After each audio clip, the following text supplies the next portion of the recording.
I was curious about the Dodgers' approach to the Braves. That you don't have Clayton Kershaw going in Game 1, and then Clayton Kershaw said yesterday in a press conference he has nothing to prove. These guys who are great during the regular season, how do you explain, whether it's bad luck or coincidence, that some of the greatest pitchers of all time have not been great postseason pitchers?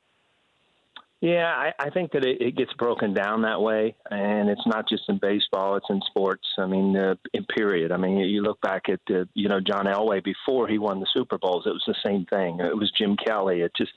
It goes along with sports because people remember who wins. But if you're a great pitcher, you're a great pitcher. Do you get it in your head after you've had numerous bad outings? Probably. And do the media write about it, and then you start to believe it? Probably. But I'm sure that the Dodgers, if they had a Game 7 in any series, would be very confident with Kershaw on the mound. I mean, his numbers they speak for themselves. But David Price is kind of in that same boat as far as yet to really dominate a playoff series.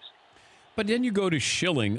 There are certain guys who just become bigger. They become faster. They become strong. There is just something about it that maybe they're just entertainers. They love the stage there.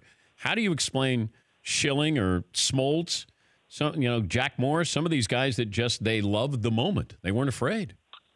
Yeah, I think that, your last comment, they weren't afraid. The ability of not being afraid and being able to concentrate at a great level without being overwhelmed in those situations kind of make you or break you. But there are guys that are just better under pressure. I mean, Derek Jeter, to me, you couldn't tell if it was opening day or it was Game 7 of the World Series. His demeanor never changed, where, you can see some players, squeezing that bat and trying to force things because you want it so much in playoffs and World Series that sometimes it backfires. And, fortunately, if you were with the Yankees, you had a lot of opportunities year after year to have to make up for a bad series where, a lot of players, you go to the World Series maybe once in your career and you don't have a great World Series, then it's written like, hey, you didn't produce under pressure. But unless you